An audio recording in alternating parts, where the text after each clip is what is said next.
وآتوا النساء صدقاتهن نحلا فإن تبن لكم عن شيء منه نفسا فكلوه هنيئا مريئا. وقال النبي صلى الله عليه وسلم أيما رجل تزوج امرأة على ما قل من المهر أو كثر ليس في نفسه أن يودي إليها حقها فمات ولم يودي إليها حقها لقي الله يوم القيامة وهو الظالم. معزز سامعین کرام، خواتین حضرات، عزیز بچوں، میرے بھائیوں اور دوستوں، سب سے پہلے اس اللہ رب العالمین کی حمد و ثنا، کبریائی اور بڑائی بیان کر دینا انتہائی زیادہ ضروری ہے، جس نے ہم تمام لوگوں کو پیدا کیا اور پیدا کرنے کے بعد تمام چیزوں سے افضل اور بہتر ہم تمام انسانوں کو قرار دیا، اور ساتھ ہی ساتھ اللہ رب العالمین نے ہمیں اس روئے زمین پر کس لیے پیدا کیا ہے، اس مقصد کو بھی اللہ رب العالمین نے واضح کر دیا۔ اس کی وضاحت کرنے کے لیے اللہ رب العالمین نے اپنے آخری نبی جناب محمد عربی صلی اللہ علیہ وسلم کو اس دنیا میں اپنا آخری نبی اور اپنا آخری رسول بنا کر کے بھیجا۔ اللہ رب العالمین کا لاکھوں کروڑوں درود و سلام ہو ہمارے آخری نبی جناب محمد رسول اللہ صلی اللہ علیہ وسلم پر۔ سامعین کرام، گزشتہ جمعہ سے پہلے کا جو جمعہ تھا، اس جمعہ میں الحمدللہ شوہر کا حق بیوی کے اوپر کیا ہے اس کے بارے میں بیان کیا گیا تھا۔ ہونا تو یہ چاہیے تھا کہ اس کے فوراً بعد والے جمعہ میں بیوی کا حق شوہر کے اوپر کیا ہے اس کو بیان کرنا چاہیے، لیکن یہ جو مہینہ چل رہا ہے یہ ربیع الاول کا مہینہ ہے، اور اس دوران میں 12 ربیع الاول آیا، جس کی وجہ سے وفات رسول صلی اللہ علیہ وسلم پر گزشتہ جمعہ میں خطاب کیا گیا تھا۔ آج میں سوچتا ہوں کہ آپ حضرات کے سامنے عورت کا حق شوہر کے اوپر کیا ہے اس کے بارے میں چند منٹ آپ حضرات کے سامنے ہم کلام ہوں، آپ حضرات کے سامنے کچھ باتیں بیان کروں۔ تو آئیے سب سے پہلے عورت کا حق شوہر کے اوپر کیا ہوتا ہے اس کے بارے میں گفتگو کرتے ہیں۔ اللہ رب العالمین نے قرآن مجید کے اندر بیان کیا وَآتُوا النِّسَاءَ صَدُقَاتِهِنَّ نِحْلًا، کہ تم لوگ عورتوں کا جو مہر ہے، عورتوں کا جو حق ہے اس کو ادا کرو۔ فَإِن تِبْنَ لَكُمْ عَنْ شَيْءٍ مِّنْهُ نَفْسًا، اگر وہ عورتیں اپنی جانب سے، اپنی خواہش سے کچھ مہر معاف کر دیتی ہیں تو تم اس کو خوشی خوشی کھا جاؤ، اس میں کوئی حرج نہیں ہے۔ میرے بھائیوں اور دوستوں، اللہ رب العالمین نے اس آیت کریمہ میں تمام مومنوں کو جو اللہ رب العالمین پر اور اپنے آخری نبی جناب محمد رسول اللہ صلی اللہ علیہ وسلم پر ایمان رکھتے ہیں، ان سے باقاعدہ اس آیت کریمہ میں خطاب کرتے ہوئے کہا کہ عورتوں کے مہر کو ہر حال میں ادا کرنا ہے۔ پتہ یہ چلا کہ اگر ہم اپنی شادی کرتے ہیں یا جب بھی ہم اپنی شادی کرنے کا ارادہ کر رہے ہوں تو ایسے میں شادی کرتے وقت کچھ مہر متعین کیا جاتا ہے، اور اس مہر کو ادا کرنا انتہائی زیادہ ضروری ہے۔ ہاں، اگر کوئی عورت اپنی خوشی سے کچھ مہر معاف کر دیتی ہے، پورا نہیں بلکہ کچھ مہر معاف کر دیتی ہے، تو ایسے میں کوئی حرج نہیں ہے، شوہر اس کے مہر کو کھا سکتا ہے، لیکن ایسا کبھی بھی نہیں کرنا ہے کہ مہر زبردستی اس سے معاف کروایا جائے، یا وہاں پر جس جگہ پر نکاح ہو رہا ہو اس جگہ پر یہ کہا جائے کہ ہم عورت کو مہر دیں گے، بعد میں اس کے اوپر پریشر ڈال کر کے، دباؤ ڈال کر کے اس کے مہر کو ادا کرنے سے پرہیز کیا جائے، بچا جائے، یا اسی طرح سے کسی بھی طریقے سے اس کا مہر ہڑپ کرنے کا اگر کوئی شخص کوشش کرتا ہے تو ایسے شخص کو نبی اکرم صلی اللہ علیہ وسلم کی یہ حدیث سن لینا چاہیے، جس میں میرے آقا جناب محمد عربی صلی اللہ علیہ وسلم نے بیان کیا، اور یہ انتہائی بھیانک اور سنگین جرم ہے، بہت بڑا گناہ ہے۔ آپ صلی اللہ علیہ وسلم نے بیان کیا، ایما رجل تزوج امرأة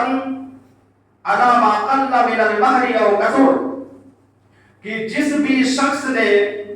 کسی عورت سے شادی کی، کسی عورت سے اپنے نکاح کو بڑھایا، اور اس وقت مہر چاہے زیادہ متعین کیا گیا یا کم متعین کیا گیا، لیکن اس شخص کے دل کے اندر مہر کے ادا کرنے کی خواہش نہیں ہے، تو ایسے شخص کے بارے میں نبی اکرم صلی اللہ علیہ وسلم نے بیان کیا کہ ایسا شخص اپنی عورت کے ساتھ دھوکہ دیتا ہے، ایسے شخص کا شمار اللہ رب العالمین کے نزدیک دھوکہ دینے والے لوگوں میں ہوگا۔ اور یہی نہیں میرے بھائی اور دوستو، بلکہ جب قیامت کے روز اللہ رب العالمین کی بارگاہ میں ایسے انسان کو حاضر کیا جائے گا، یعنی مہر ادا کرنے سے پہلے اگر اس کی موت ہو گئی، اس کا انتقال ہو گیا، تو وہ اللہ رب العالمین کی بارگاہ میں اس طرح سے حاضر ہوگا گویا کہ وہ آدمی پوری زندگی اپنی بیوی کے ساتھ زناکاری کرتا تھا۔ میرے بھائی اور دوستو، کتنا بڑا سنگین جرم ہے کہ مہر متعین ہو گیا، سب کچھ جو ہے لکھ دیا گیا، لکھ کر کے لوگوں کے سامنے پڑھ کر کے بیان کر دیا گیا، اور آپ میں سے کسی نے اگر ادا نہیں کیا تو گویا کہ وہ آدمی پوری زندگی اپنی بیوی کے ساتھ زناکاری کرتا رہا۔ اور آپ سبھی لوگوں کو معلوم ہونا چاہیے کہ زناکاری کا انجام کتنا خطرناک ہوتا ہے، زناکاری کا گناہ کتنا بڑا ہوتا ہے، یہ ہم میں سے سبھی لوگوں کو معلوم ہے۔ اللہ رب العالمین نے باقاعدہ قرآن مجید کے بے شمار آیتوں میں اس طرح سے کہہ دیا ہے کہ زناکاری کے قریب نہیں جانا ہے۔ اگر کوئی شخص زناکاری کرتا ہے تو اس کا انجام بھی کہ اس کو گڈھا کھود کر کے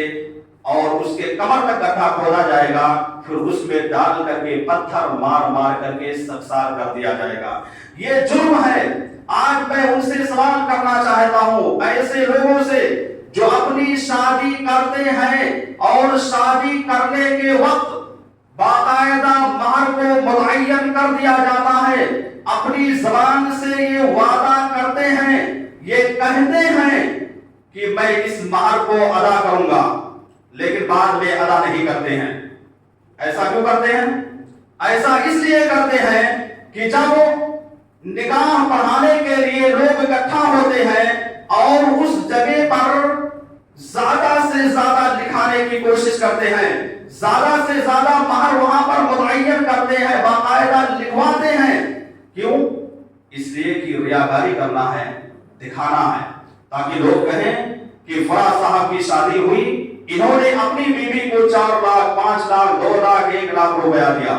یا اسی طرح سے زیور وغیرہ میں سے اتنا جو ہے مہر دیا ہے، صرف ریاکاری کرنے کے لیے، دکھانے کے لیے، تاکہ لوگوں کو معلوم ہو جائے، جبکہ دل کے اندر ایک شیطان بیٹھا ہوا ہے۔ چور پایا جاتا ہے کہ چلو کوئی بات نہیں، آج کے دن یہاں پر ہم لکھا دیں گے، بعد میں چل کر کے اپنی بیوی سے معاف کروا دیں گے۔ میرے بھائی اور دوستو، آپ کو معلوم ہونا چاہیے کہ یہ بہت بڑا جرم ہے۔ شریعت نے مہر متعین نہیں کیا ہے،